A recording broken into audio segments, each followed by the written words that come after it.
में आपका स्वागत है। तो दोस्तों आज का जो आपका टॉपिक होगा वो बीएड एंट्रेंस एग्ज़ाम का पार्ट 2 होगा। पार्ट 1 मैंने पहले ही बताया, अगर आपने नहीं देखा है तो डिस्क्रिप्शन में लिंक होगा, आप वहां से जाकर देख सकते हैं। तो पार्ट 2 में वो कौन कौन से प्रश्न हैं जो बहुत ज़्यादा महत्वपूर्ण हैं, उन सारे प्रश्नों को समझते हैं। तो पहला ही क्वेश्चन है कि एक चुनाव में 2 उम्मीदवार थे। एक उम्मीदवार को 38% मत मिले और उसे 7200 मतों का नुकसान हुआ।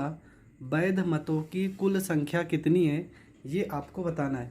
कितना? एक चुनाव में 2 उम्मीदवार थे, एक उम्मीदवार को 38% मत मिले हैं। तो चलो शुरू करते हैं। हमने कहा था जब भी चुनाव के सवाल आएंगे तो 2 उम्मीदवार हैं, सबसे पहला काम टोटल कितना परसेंट मत मिला होगा, तो हमेशा आप इसको 100% ही मानोगे। टोटल कितना परसेंट मिला? 100%। इसमें 2 लोग थे, ठीक है, इसमें 2 लोग थे। अगर एक लोग को 38% मत मिला है तो दूसरे वाले को कितना मिला होगा? 100 में से 38 घटा दो, 10 में से 8 गया 2, 9 में से 3 गया 6, मतलब दूसरे उम्मीदवार को 62% मत मिले होंगे। और लिखा क्या है कि 38% मत मिले और उसे 7200 मतों का नुकसान हुआ। मतलब अगर इन दोनों का अंतर देखा जाए तो 12 में से 8 गया 4 और 5 में से 3 गया 2, ठीक है, यहाँ पर हो जाएगा 24% हो जाएगा। 12 में से 8 गया 4, 5 में से 3 गया 2। अगर परसेंटेज में देखा जा रहा है तो कितने परसेंट का अंतर आ रहा है? 24% का। पर क्वेश्चन में कह रहा है कि 24% नहीं, 7200 मतों का नुकसान हुआ है। तो 2400% मतलब 24% कितने के बराबर हो गया? 7200 के। तो इसे काट देंगे, 24 तियाँ 72 हो जाएगा। कितना आ जाएगा? आ जाएगा आपका 300। मतलब 1% की वैल्यू 1% की वैल्यू बराबर हो गई है 300 के। और हमें निकालना है कुल वैध मतों की कुल संख्या कितनी है, मतलब टोटल कितने वोट पड़े थे, ये आपको बताना है। हमने माना है कि टोटल 100% वोट पड़े थे। जब 1% 300 के बराबर है तो इसे हम अगर 100% करेंगे तो यहाँ पर चलो 2 जीरो बढ़ा लेते हैं, ये हो गया 100%। तो यहाँ पर भी आपको 2 जीरो बढ़ाना पड़ेगा। तो टोटल वैध मतों की संख्या कितनी है? 30,000। और ये आपका करेक्ट आंसर हो जाएगा। इस तरह के सवाल में आपसे ये भी पूछा जा सकता है कि मतलब जीतने वाले उम्मीदवार को कितना परसेंट मत मिला और हारने वाले को। अगर 30,000 का 38% आप निकाल लेते हो तो ये हारने वाले उम्मीदवार को कितना वोट मिला पता चल जाएगा। अगर 30,000 का 62% आप निकाल लेते हो तो पता चल जाएगा कि जीतने वाले उम्मीदवार को कितना परसेंट मत मिला। तो आई होप आप ये प्रश्न अच्छे से समझ गए होंगे।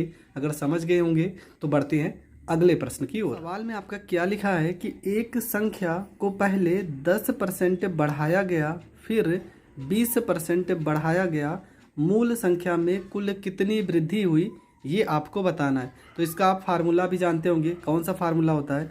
जब दोनों में वृद्धि हो रहा है तो आप लिख सकते हो x, ठीक है, फार्मूला होता है x प्लस में y और प्लस में यहाँ पर आपका होता है xy और बटे में यहाँ पर होता है आपका 100 होता है। तो x की वैल्यू कितना है? 10 है और y की वैल्यू आपकी 20 है। प्लस में हो जाएगा 10, गुणे में हो जाएगा 20, बटे में आपका हो जाएगा 100। 2 जीरो से 2 जीरो कट जाएगा, 20 में 10 जोड़ोगे आ जाएगा आपका 30, प्लस में आपका आ जाएगा 2 और 30 में अगर 2 जोड़ोगे तो ये आपका आ जाएगा 32%, ठीक है। तो ये आपका करेक्ट आंसर हो जाएगा। पर इसी सवाल का अगर आपको बेसिक समझना है थोड़ा सा तो चलो समझते हैं। संख्या पहले कितनी थी? 10%। यहाँ पर संख्या आपकी 10% है। अगर 10% को हम भिन्न में चेंज करते हैं तो ये हो जाएगा 1/10, ठीक है। 10% को अगर भिन्न में चेंज करोगे तो 1/10 आएगा। अगर 20% को आप भिन्न में चेंज करोगे तो ये आ जाएगा 1/5। कितना आ गया? 1/10 आ गया और ये आ गया 1/5। इसका मतलब ये होता है कि पहले संख्या कितनी रही होगी? संख्या पहले रही होगी 10। 10 में 1 की वृद्धि हो जाएगी तो कितना हो जाएगा? 11, ठीक है। संख्या पहले थी 10, 10 में 1 की वृद्धि होगी तो हो जाएगा आपका 11। दूसरी संख्या पहले थे कितना? 5 और 5 में 1 की वृद्धि हो जाएगी तो ये कितना हो जाएगा, ये हो जाएगा आपका 66 हो जाएगा। ठीक है, पहले संख्या में 10 थी, 10 में 1 की वृद्धि हो गई तो 11 हो गया, और इसमें 5 था, 5 में 1 की वृद्धि हो जाएगा तो 6 हो जाएगा। 10 को अगर हम 5 से गुणा करेंगे तो 10 पच्चे 50 हो जाएगा। 11 को अगर 6 से गुणा करोगे तो 11 छक्के 66 हो जाएगा। इन दोनों का अंतर देख लेते हैं, तो इन दोनों का अंतर निकल के आ रहा है 16। ठीक है, अब हमें निकालना है परसेंट, तो यहाँ पर आपका आ गया 16, और हमेशा ये जो पहली वाली वैल्यू रहेगी इसे हमेशा बटे में लिखना है, और गुणे में यहाँ पर हो जाएगा 100। 50 से अगर 100 को काट देते हैं तो 2 बार में कटेगा, और 16 को अगर 2 से गुणा करते हैं तो ये आपका 32% आ जाएगा। तो आप चाहे इस तरीके से करना, चाहे आप ये फार्मूला लगा देना, दोनों तरीके से आपका उत्तर आ जाएगा। और मैंने पहले भी वीडियो में इस टाइप के प्रश्न बताए हैं, प्ले लिस्ट में आप जाकर देख सकते हैं। ठीक है, आई होप आपको ये प्रश्न बहुत अच्छे से समझ में आ गया होगा। तो आपका जो प्रश्न है क्या लिखा है कि यदि किसी विद्यालय के 75% विद्यार्थी लड़के हैं और लड़कियों की संख्या 420 है तो उसमें लड़कों की संख्या कितनी है, ये आपको बताना है। तो कुछ भी नहीं करना यार, आपको पता है कि चलो मान लेते हैं कि विद्यालय में टोटल जो बच्चे रहे होंगे वो 100% रहे होंगे, लड़का और लड़की दोनों मिला के कितने परसेंट, 100%। इसमें 2 केस आ रहा है। पहला केस तो ये आ रहा है कि 75% जो है वो आपके क्या हैं, तो 75% विद्यार्थी आपके बॉय हैं, मतलब कि लड़के हैं। तो बचा कितना, बचा आपका 25%। तो 25% कितने हैं, तो ये आपके गर्ल हैं। 75% आपका क्या हो गया, बॉय हो गया, और 25% आपका गर्ल हो गया। पर क्वेश्चन में कह रहे हैं कि लड़कियों की संख्या 420 है, मतलब लड़कियां यहाँ पर तो 25% है, पर क्वेश्चन में कह रहा है कि 420 है, मतलब कि 25% बराबर है किसके, 420 के। ये चीज़ आप ज़रूर समझ जाया करें, यही मेन आपका लॉजिक होता है। आपको जब यहाँ पर पता है कि 75% अगर लड़की हैं तो 25% लड़कियाँ होगी, पर प्रश्न में कहा गया कि लड़कियाँ 420 हैं, तो हम ये निकाल लेते हैं पहले कि टोटल बच्चे कितने थे कॉलेज में। अगर 25% की वैल्यू 420 है, हम पता करना है हमें टोटल कितने विद्यार्थी थे, तो 100% थे। तो 25 को हम 100 बनाने के लिए इसमें करते हैं 4 से गुणा, तो इसमें भी 4 से गुणा करना पड़ेगा। 25 को 4 से गुणा करोगे कितना आ जाएगा, ये आ जाएगा आपका 100% आ जाएगा। इसमें 4 से गुणा करेंगे, 4 0 0, 4 दूना 8, और 4 को 4 से गुणा करोगे तो ये हो जाएगा आपका 1680। इसका मतलब ये पता चल गया कि विद्यालय में लड़के और लड़कियों की टोटल जो जनसंख्या थी वो है 1680। हमें निकालना है कि लड़कों की संख्या कितनी थी, तो अब यहाँ बहुत तरीके से कर सकते हो। 1680 में से अगर हम 420 घटा देंगे तब भी हमें लड़कियों की संख्या पता चल जाएगी। ठीक है, लड़कों की संख्या हम डायरेक्ट भी निकाल सकते हैं। 0 में से 0 गया तो 0, 8 में से 2 गया तो ये आपका 6 हो जाएगा, 16 में से 4 जाएगा तो ये आपका 12 हो जाएगा। तो टोटल लड़कों की संख्या आ जाएगी 1260। अगर आप इस तरह से निकालना चाहते हो, टोटल कितने हैं, 1680 बच्चे हैं, इसमें से 75% लड़की हैं, तो इसका 75% हम निकाल लेते हैं। 75 बटे में हो जाएगा आपका 100। 25 तियाँ 75 और 25 चौको 100। 4 से काटते हैं, 4 चौको 16। 4 से 80 में भाग करेंगे तो 4 दूना 8, और यहाँ पर आ गया 0, मतलब कितनी बार में कटा, 420। अब 3 को गुणा करते हैं तो 3 0 0, 3 दूना 6, 3 चौको 12, तब कितना निकल के आ रहा है, तब भी निकल के आपका 1260 आ रहा है। मतलब आप यहाँ से करोगे तब भी उत्तर मिलेगा, यहाँ से आप करना चाहो तब भी आपको उत्तर मिलेगा। आप दोनों में से जो भी तरीका अपनाओगे आपको दोनों तरीके से उत्तर आ जाएगा। आई होप आपको ये प्रश्न भी बहुत अच्छे से समझ में आ गया होगा। अगर आ गया है तो प्ले लिस्ट में बहुत सारी वीडियो है, आप वहाँ जाकर ऐसे बहुत सारे ट्रिक को देख सकते हैं। जो प्रश्न है वो है क्या, ये फेल और पास पर आधारित प्रश्न है और बहुत ही शानदार तरीके से समझेंगे। लिखा है कि किसी परीक्षा में 60% विद्यार्थी गणित में, 70% अंग्रेजी में, 50% विद्यार्थी दोनों में उत्तीर्ण हुए, तो बताइए कुल कितने परसेंट विद्यार्थी उत्तीर्ण हुए हैं, ये हमें बताना है। अब यहाँ पे देखो बहुत सारे लॉजिक है, मैं उन सारे तरीकों को एक ही सवाल में बता रहा हूँ। सबसे पहले आपको क्या लिखा है कि यहाँ पर गणित लिखा है, तो चलो हम लिख लेते हैं यहाँ पर मैथ हो गया, ठीक है। और यहाँ पर इंग्लिश है तो यहाँ पर इंग्लिश लिख लेते हैं।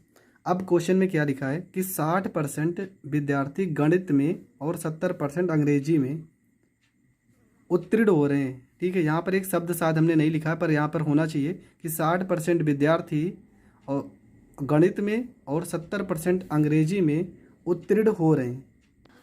तो सवाल तो सही लिखा है, तो यहाँ पर हम क्या कर लेते हैं, 60% यहाँ पर उत्तीर्ण होने की बात कहा है, तो जब उत्तीर्ण होने की बात करेगा तो हम यहाँ पे इसको हम प्लस चार्ज मान लेंगे। ठीक है, मतलब पास हो रहे हैं।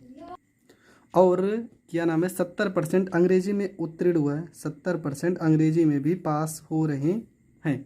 ठीक है, मैथ में कितना 60% लोग पास हो रहे हैं और इंग्लिश में 70% लोग पास हो रहे हैं। और बोथ मतलब हो गया दोनों में, अगर दोनों की बात की जाए तो दोनों में 50% लोग पास हो रहे हैं।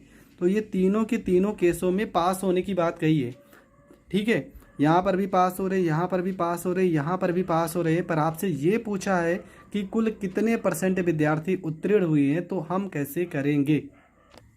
तो यहाँ पर आपको करना क्या है, सबसे पहले इन दोनों को जोड़ देना। क्यों, क्योंकि सवाल में उत्तीर्ण की बात किया है, तो हम सबसे पहले इन दोनों को जोड़ लेंगे। 7 में 6 जोड़ोगे, ये हो जाएगा आपका 13, मतलब 130% आ जाएगा। और ये जो दोनों में पास हो रहे हैं ना, ये आपको घटा देना है। तो यहाँ पे हमेशा ये घटता ही है, जब दोनों की बात करेगा या तीनों की बात करेगा तो ये आपको घटाया ही जाता है। तो घटा देंगे, 10 में से 5 जाएगा ये आप, तो यहाँ पे 50% है, हम 75 लिख के बैठे हैं। तो ये हो जाएगा 0 से 0 घट जाएगा, 0 में से 0 घटाओगे तो आपका 0 हो जाएगा। और 13 में से अगर 5 घटाओगे तो 8 5 13 होता है।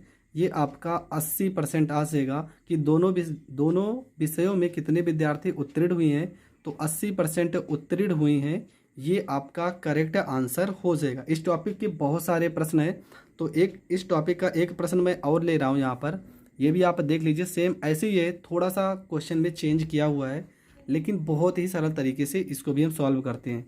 क्या लिखा है कि एक परीक्षा में 78% लड़के उत्तीर्ण हुए, यदि 110 लड़के अनुत्तीर्ण हुए हों तो ज्ञात कीजिए कि परीक्षा में कुल कितने लड़के सम्मिलित हुए। ये आपको बताना है। तो सबसे पहली चीज़ तो आपको पता होना चाहिए कि हर एक कोई भी अगर प्रतिशत का सवाल आप किया करो तो हर चीज़ को आप 100% मान लो। 100% में दो केस हो गए। पहला कि यहाँ पर 78% ऐसे लड़के हैं जो कि पास हुए हैं, तो इसके लिए हम प्लस लगा देते हैं। जब 100 में 78 पास हुए हैं तो 10 में से 8 गया 2 और 9 में से 7 गया 2। 22% ऐसे लड़के हैं जो फेल हुए हैं। ठीक है, 100 में 78% पास हो गए तो 22% फेल हो गए, पर क्वेश्चन में कह रहा है कि 22% लड़के नहीं फेल हुए हैं, फेल हुए हैं 110 लड़के। मतलब कि 22% की वैल्यू बराबर हो जाएगी 110 के। यही चीज़ होता है परसेंट के सवाल में। आपको यहाँ पर संख्या में दे दिया है, पर यहाँ अगर हम देखते हैं तो इसका परसेंट में वैल्यू दिया है, पर दोनों वैल्यू हम बराबर ही लिखेंगे। 22 पंचे 110 होता है, मतलब कि 1% की वैल्यू आपकी कितनी आ गई, 5। और हमें ये बताना है कि परीक्षा में कुल कितने लड़के सम्मिलित हुए, और टोटल हम कितना माने, 100%। तो यहाँ पर अगर हम 2 जीरो बढ़ाते हैं तो यहाँ पर भी हम 2 जीरो बढ़ा लेंगे, तो हमें पता चल जाएगा कि टोटल स्टूडेंट कितने हैं। तो टोटल स्टूडेंट का जो संख्या आ जाएगा वो आपका आ जाएगा 500, और ये आपका करेक्ट आंसर होगा। तो इस तरह का जब भी प्रश्न आएगा आप इस तरीके से करना। 100% यह रूल फॉलो होता है। आप कोई भी सवाल उठा के देख लेना, तो ये तरीका आपके लिए सबसे बेस्ट होगा। अब एक क्वेश्चन और है इस टाइप का, उसको भी समझ लेते हैं। क्वेश्चन में क्या लिखा है कि किसी परीक्षा में 500 लड़के और 300 लड़कियां सम्मिलित हुई, यदि लड़के 70% तथा लड़कियां भी 70% उत्तीर्ण हुई हों तो कुल कितने % परीक्षार्थी अनुत्तीर्ण हुए, ये हमें बताना है। तो 500 लड़के थे। ठीक है, थोड़ा सा बड़ा क्वेश्चन है लेकिन बहुत ही सरल तरीके से करते हैं। कितने लड़के हैं, 500 लड़के हैं, और 70% क्या हुए हैं, पास हुए हैं। तो 500 का हम 70% निकाल लेते हैं। तो 500 का अगर आप 70% निकालोगे तो ये निकल जाएगा 5 सत्ते 35, मतलब 350। 350 लड़के क्या हैं, ये पास हैं। ठीक है, यहाँ पर हम पी लिख देते हैं, मतलब पास हैं। और लड़कियां कितनी हैं, लड़कियां हैं 300, और इसमें से 70% पास हुई हैं, तो इसको भी निकाल लेते हैं। तो ये निकल के आ जाएगा आपका 0 से 0 कट जाएगा, 7 त्रिक का 21, मतलब कि 210। 200 लड़कियां ये भी आपकी क्या है, पास हैं। तो 500 लड़कों में 350 लड़के पास हैं, और 300 लड़कियां में 210 लड़कियां पास हैं। हमें ये बताना है कि कुल कितने प्रतिशत परीक्षार्थी अनुत्तीर्ण हुए। तो यहाँ पर हम पहले देख लेते हैं कितने लोग फेल हुए हैं।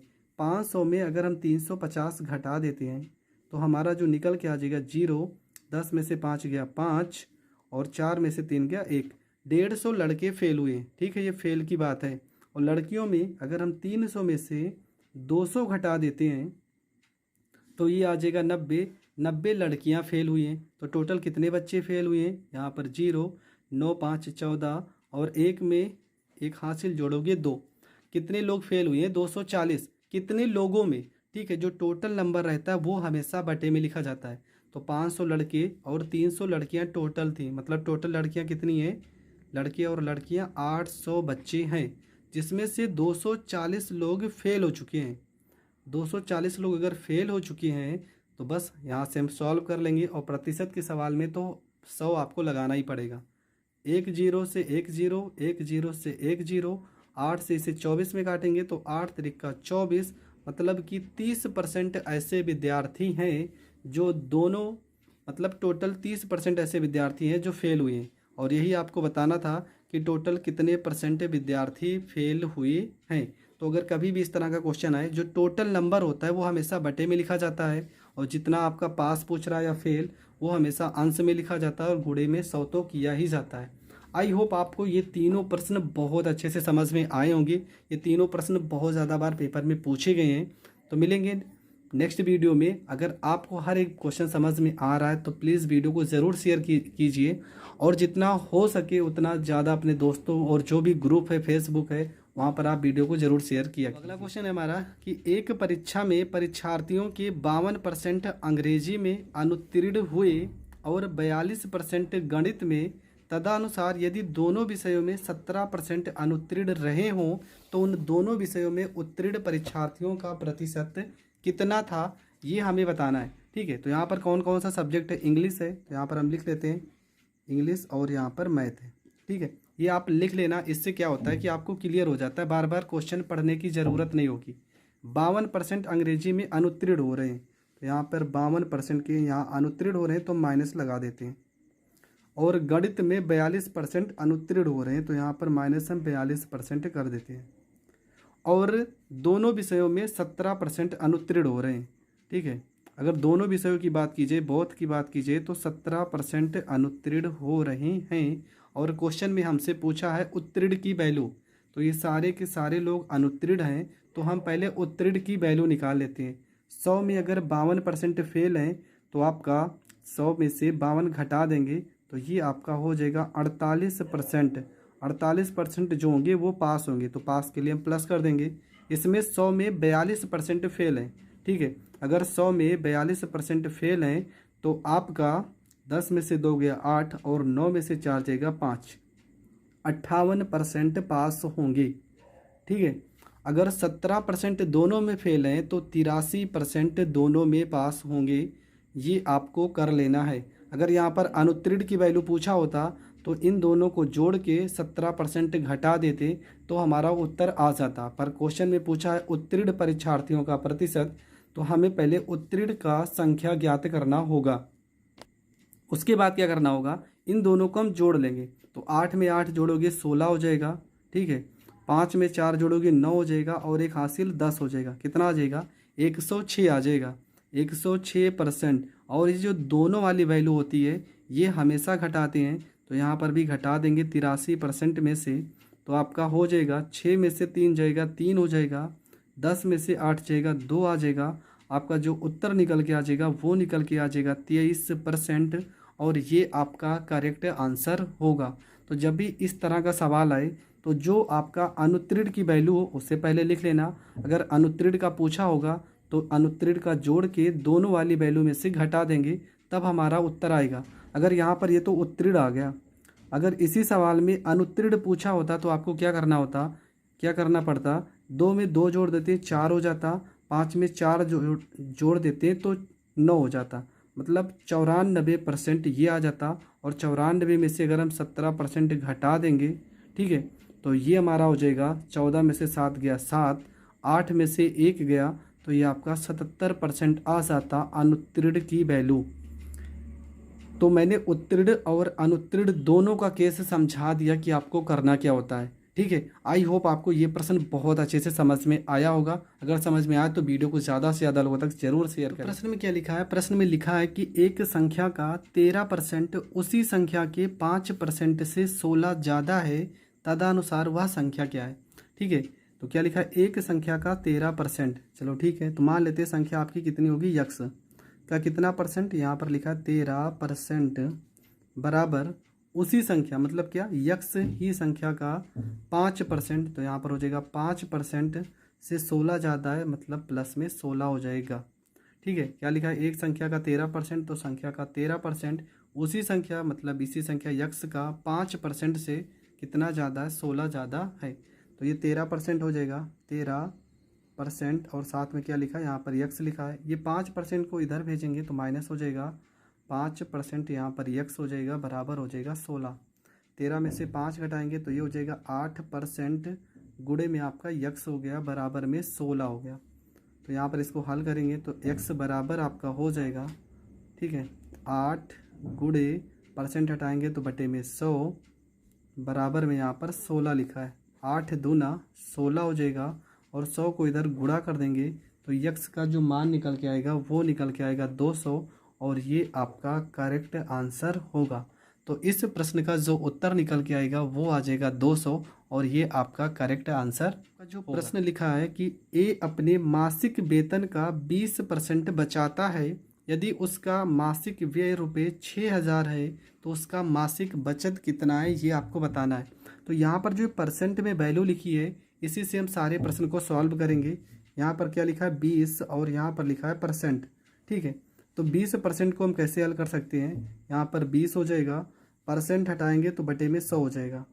अगर 20 को हम 100 से काट देते हैं तो ये हो जाएगा 1 बटे में आ जाएगा 5। ठीक है, अब यहाँ पर सारा कॉन्सेप्ट समझिए। ये जो 5 नीचे लिखा है ना हर में, ये आपका होता है कुल आय। तो कितने रुपए कमा रहा था, मान लेते हैं वो 5 रुपये कमा रहा है। तो यहाँ पर क्या था, बचत, कितने रुपए की बचत कर रहा है, 1 रुपये की बचत कर रहा है। 5 रुपये में अगर 1 रुपये की बचत कर रहा है तो कितने रुपए खर्च कर रहा है, वो 4 रुपये खर्च कर रहा है। पर सवाल में कह रहे हैं कि उसका जो मासिक व्यय है वो 6000 है। यहाँ पर तो 5 रुपये है, पर प्रश्न में कह रहे हैं कि मासिक व्यय इनका 6000 रुपये है। तो 5 से कितने गुना ज़्यादा है, तो 5 से ये 1200 गुना ज़्यादा है। ठीक है, 5 में कितने से गुणा करेंगे, 6000 आएगा 1200 रुपये से। उसी प्रकार अगर क्वेश्चन में बचत पूछा होता, हम सब कुछ निकाल दे रहे हैं, अगर बचत पूछा होता तो वो 1 रुपये ना होके 1200 गुना ज़्यादा, मतलब 1200 रुपये होती।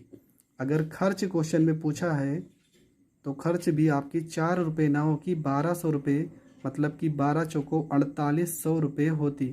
तो यहाँ पर क्वेश्चन में बचत पूछा है तो बचत आपकी कितनी हो जाएगी, 1200 रुपये, और ये हो जाएगा इस प्रश्न का करेक्ट आंसर। आई होप आपको ये प्रश्न भी बहुत अच्छे से समझ में आया होगा। अब इसमें का एक सवाल और है, इस टाइप के 2-3 सवाल हैं, वो भी कर लेते हैं। कि एक वस्तु का दाम 10% घटाया गया, पूर्व मान में लाने के लिए नए दाम में कितने प्रतिशत बढ़ाना होगा। हमने बताया कि जब भी इस तरह का सवाल आए, पूरे प्रश्न में सिर्फ एक ही वैल्यू लिखी हो तो आपको कुछ भी नहीं करना है। ये 10 लिखा है ना, यहाँ पर 10 कर देना है, गुणे में यहाँ पर 100 कर देना है। अब यहाँ पे कह रहे हैं कि घटाया जाए, मतलब कि कमी हो रही है। अगर कमी होगा तो 100 में से 10 घटा के यहाँ पर लिखेंगे 90। अगर यहाँ पर वृद्धि की बात किया होता तो 100 में 10 जोड़ देते, 0 से 0 कट जाएगा, ये वैल्यू आपकी आ जाएगी 100 बटे में 9, और इसको हम लिख सकते हैं 11 सही 1 बटे में 9%। ये आपका करेक्ट आंसर होता। अगर यहाँ पर घटाया की जगह पे लिखा होता कि जोड़ा गया तो आप कैसे करते, यहाँ पर 10 हो जाता गुणे में 100, और 100 में 10 जोड़ देते, 110 आ जाता, 0 से 0 कट जाएगा, 100 बटे में 11, और इसको आप लिख सकते हो 9 सही 1 बटे 11%। तो 2 कंडीशन होते हैं, लेकिन पूरे सवाल में सिर्फ अगर एक ही वैल्यू हो तो आप इस तरह से हल कर सकते हो।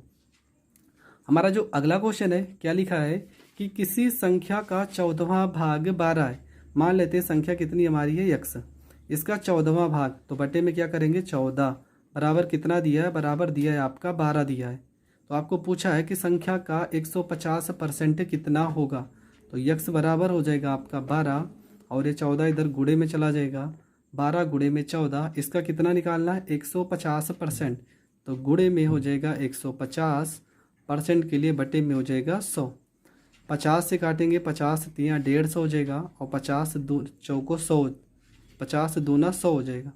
2 से अगर 14 को काटेंगे 7 बार में कटेगा तो यहाँ पर इनको गुणा कर देते हैं। यक्स बराबर 12 तियाँ यहाँ पर 36 हो जाएगा और ये आपका 7 हो जाएगा। 7 छंग 42 और 7 तिरिक 21, 21 में 4 जोड़ दोगे तो ये आपका 25 हो जाएगा। मतलब आपका जो करेक्ट आंसर आएगा वो आ जाएगा 252 और ये आपका करेक्ट आंसर होगा। तो इस तरह का सवाल भी पेपर में अक्सर देखने को मिलते हैं। अगर आप किसी भी एंट्रेंस एग्ज़ाम का पेपर दे रहे हैं तो थोड़ा बहुत क्वेश्चन नॉर्मली होते हैं, इसलिए मैंने बहुत हाई लेवल का कोई भी क्वेश्चन नहीं बताया। वही क्वेश्चन बताएं जो आपके एग्ज़ाम में आने की संभावना है और प्रीवियस ईयर में ये सारे क्वेश्चन पूछे भी गए हैं। आई होप आपको हर एक प्रश्न बहुत अच्छे से समझ में आया होगा। तो वीडियो को ज़्यादा से ज़्यादा लोगों तक शेयर ज़रूर करना। अगर आप हमारे चैनल पे नए हैं तो प्लीज़ चैनल को सब्सक्राइब करें।